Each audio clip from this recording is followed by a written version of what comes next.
Hello friends, मैं प्रिया श्रीवास्तव आपका स्वागत करती हूँ अपने चैनल स्टडी विद प्रिया श्रीवास्तव पर।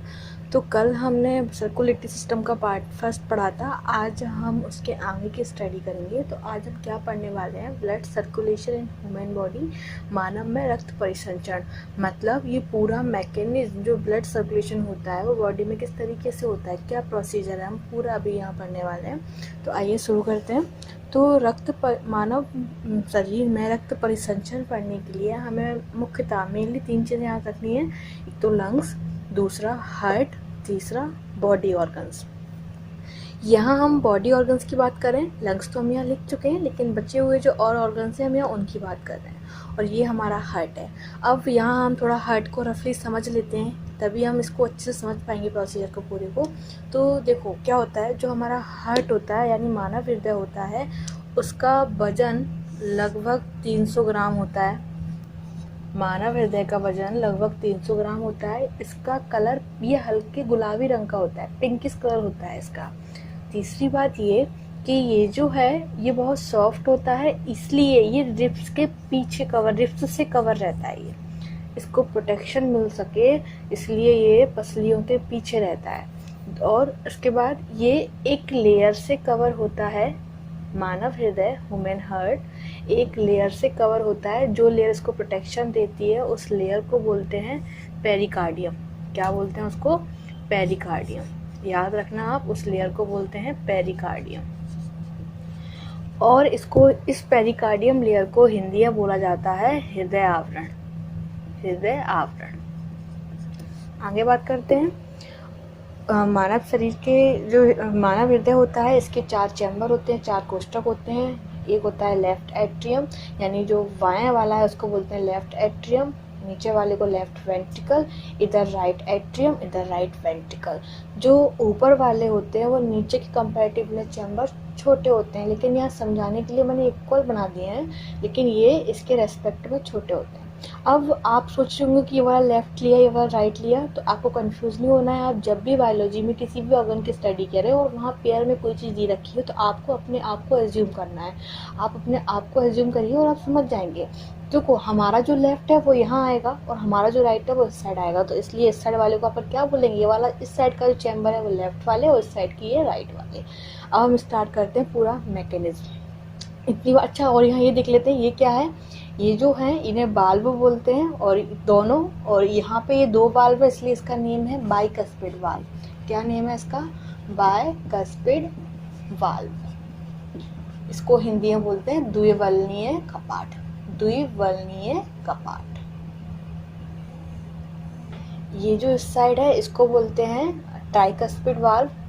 इस वाल्व को बोलते हैं ट्राइकस्पिड वाल्व, और हिंदी में बोलते हैं त्रिवलनीय कपाट। आप याद रखना, इसको हिंदी में बोलते हैं त्रिवलनीय कपाट। आगे बात करते हैं क्या होता है। पूरा प्रोसीजर यहाँ से शुरू होता है। जो ब्लड है, जो ब्लड यहाँ से जब हम ऑक्सीजन को इनहेल करते हैं और CO2 को एक्सहेल करते हैं, तो जो ब्लड में जो हमने ऑक्सीजन इनहेल की हो मिक्स होके ब्लड उस ऑक्सीजन को कैरी करके आगे बढ़ता है। तो जो ब्लड में जो ऑक्सीजन कैरी रहती है तो उसमें ऑक्सीजन की मात्रा है, इसीलिए उस ब्लड को क्या बोलते हैं, ऑक्सीजनेटेड ब्लड। और इस ऑक्सीजनेटेड ब्लड को कैरी करके लंग्स से बाया आलिंद यानी लेफ्ट एट्रियम तक कौन लेके जाता है? Pulmonary vein. याद रखना, फुसफुसिए सिरा यानी कि पल्मोनरी वेन क्या करती है, इसका काम क्या है मुख्यतः, ये फेफड़ों से लंग्स से बाया आलिंद लेफ्ट एट्रियम तक ऑक्सीजनेटेड ब्लड लेके जाती है, शुद्ध रक्त लेके जाती है। जैसे ही वो खून लेफ्ट एट्रियम में जाता है, लेफ्ट एट्रियम बाया सिकुड़ जाता है, कांटेक्ट कर जाता है। जैसे ये कांटेक्ट करता है तो वो ब्लड इन वाल्व के थ्रू, जो एक एज अ गेट काम करते हैं, इनके थ्रू लेफ्ट वेंट्रिकल में पहुंच जाता है। लेफ्ट वेंट्रिकल में पहुंचने के बाद ये जो वाल्व हैं ये बंद हो जाते हैं। ये बंद इसलिए हो जाते हैं, इसलिए इस ब्लड का बैक फ्लो ना हो सके। जैसे ही ये वाल्व बंद होते हैं, यहाँ से साउंड प्रोड्यूस होता है डब। पहला जो साउंड प्रोड्यूस होता है वो होता है डब। उसके बाद क्या होता है, लेफ्ट वेंट्रिकल में ब्लड पहुंचता है, फिर ये कॉन्ट्रैक्ट करता है। जैसे ही ये कॉन्ट्रैक्ट करता है तो यहाँ से ब्लड निकल के बॉडी के ऑर्गन्स तक पहुंच जाता है। तो जैसे यहाँ से जो ब्लड निकलता है तो यहाँ भी वाल्व, तो यहाँ से भी साउंड प्रोड्यूस होता है, तो वो साउंड होता है लव। Dove love.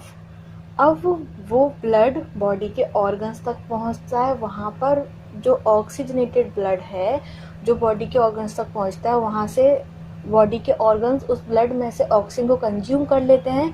ऑक्सीजन का यूज़ हो जाता है फॉर एनर्जी के लिए, ऊर्जा के लिए, और वहाँ से CO2 को क्या करते हैं, रिलीज़ करते हैं। जैसे ही CO2 को रिलीज़ करते हैं तो ब्लड अब क्या है, ब्लड में CO2 की मात्रा अधिक हो गई, तो वो ब्लड हो गया अशुद्ध, यानी कि वो बन जाता है अशुद्ध रक्त, जिसे हम बोलते हैं डीऑक्सीजनेटेड ब्लड।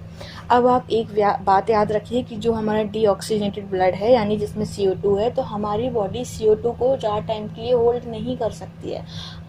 हालांकि जो कार्बन मोनोऑक्साइड है वो ज़्यादा इतना तो हार्मफुल ये नहीं है कि कार्बन मोनोऑक्साइड ज़्यादा हार्मफुल होता है, लेकिन CO2 भी इसके लिए CO2 भी हमारे बॉडी के लिए बहुत हार्मफुल होता है, इसलिए इसे हमें बॉडी से निकालना पड़ता है, एक्सेल करना पड़ता है। तो हम क्या करेंगे, इसे हमें यहाँ तक पहुँचाना है, तो हम क्या करेंगे, पहले CO2 को राइट एट्रियम तक ले जाएंगे, यानी हार्ट तक ले जाएंगे, इसलिए हार्ट इसको पंप करके लंग्स तक ले जा सके। देखो क्या होता है, जो हार्ट होता है यहाँ से यहाँ आने में ब्लड, हार्ट एक्चुअली क्या होता है, ब्लड को प्रेशर देता है, तो यहाँ से यहाँ तो वो प्रेशर से आ गया, लेकिन अब हमको ऑर्गन से लंग्स तक पहुँचाना है ब्लड को, तो हमें उसे प्रेशर देना पड़ेगा, हाई प्रेशर, इसलिए ब्लड फ्लो कर सके। तो उसके लिए हम क्या करते हैं, पहले ब्लड को हार्ट में ले जाते हैं, हार्ट इसको एक प्रेशर देता है, तब वो ब्लड लंग्स तक पहुँचता है। तो यही डीऑक्सीजनेटेड ब्लड पहले कहाँ जाएगा, राइट एट्रियम तक जाएगा, ये फिर कांटेक्ट करता है, वहाँ से वो ब्लड ट्राइकस्पिड वाल्व से होते हुए राइट वेंट्रिकल में जाएगा, फिर राइट वेंट्रिकल कांटेक्ट करेगा, वहाँ से वो ब्लड होते हुए, अब जब ये यहाँ पे सेम जैसे यहाँ पे डव और लव साउंड प्रोड्यूस हुआ, वैसे यहाँ भी Dove and love sound produce होगा। जब राइट एट्रियम से राइट वेंट्रिकल में ब्लड जाता है तो सेम हेयर यहाँ भी साउंड प्रोड्यूस होता है डव, और फिर यहाँ पे क्या होता है, लव, जिसे आप धक धक बोलते हैं, वो एक्चुअली धक धक नहीं होता, वो होता है डव और लव, डव लव साउंड। अब क्या होता है, वो ब्लड जो डीऑक्सीजनेटेड ब्लड है वो कहाँ जाएगा, लंग्स में, और हार्ट से जो हमारा इम्प्योर ब्लड जो कैरी करके ले जाता है, हार्ट से लंग्स तक ब्लड ले जाने का काम कौन करता है, पल्मोनरी आर्टरी, फुसफुसीय धमनी। याद रखना, वैसे तो धमनी का काम होता है शुद्ध ब्लड लेके जाना, शुद्ध रक्त लेके जाना, लेकिन मैंने आपको बताया था पल्मोनरी आर्टरी एक अपवाद है, एक्सेप्शन है। ये क्या करती हैं, ये इम्प्योर ब्लड यानी कि डीऑक्सीजनेटेड ब्लड कैरी करती हैं। तो ये ब्लड लंग्स तक जाता है, लंग्स से क्या, लंग्स में जाके क्या होता है, CO2 एक्सेल हो जाती है, फिर हमने जो सांस ली है, हमने जो O2 ली है, वो ब्लड में मिक्स होके, और वो प्रोसीजर पूरा इस तरीके से चलता है। ये प्रोसीजर 2 सर्किट में कंप्लीट होता है,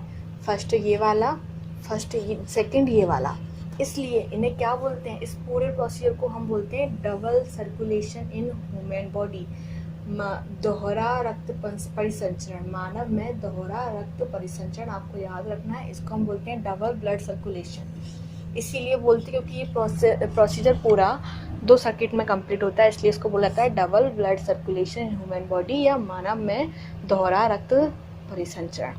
अब हम कुछ क्वेश्चंस की बात कर लेते हैं, जो फैक्ट वाले क्वेश्चंस हैं, हमें याद रखने हैं। यहाँ पे मैंने कुछ नेम नहीं लिए, जैसे कि एओर्टा, वीना कावा, इनकी बात कर लेते हैं।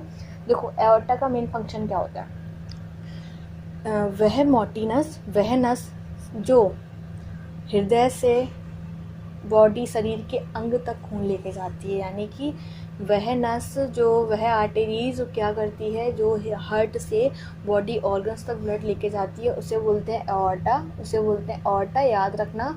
और वह वेन जो वह मोटिनस जो क्या करती है, बॉडी ऑर्गन से हार्ट तक लेके जाती है ब्लड, उसे बोलते हैं वीना कावा।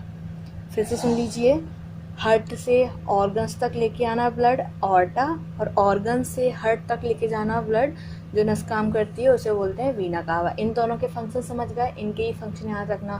फुसफुसीय सिरा पल्मोनरी वेन क्या करती है, लंग्स से हार्ट तक लेके आती है ब्लड, वो भी कैसा, प्योर ब्लड, ऑक्सीजनेटेड, शुद्ध रक्त। और पल्मोनरी आर्टरीज क्या करती है, अशुद्ध रक्त लेके जाती है हृदय से लंग्स की तरफ। अब ये जो लेफ्ट बायां निलय से पूरा प्रोसीजर शुरू होता है, और कहाँ तक, राइट एट्रियम तक, यानी कि यहाँ देखिए आप, मैं यहाँ लिख देती हूँ, बायां निलय यानी कि लेफ्ट वेंट्रिकल से लेके राइट एट्रियम तक जो है, इसको हम बोलते हैं सिस्टमैटिक सर्कुलेशन, और सिस्टमैटिक सर्कुलेशन, सिस्टमैटिक सर्कुलेशन आप याद रखिएगा।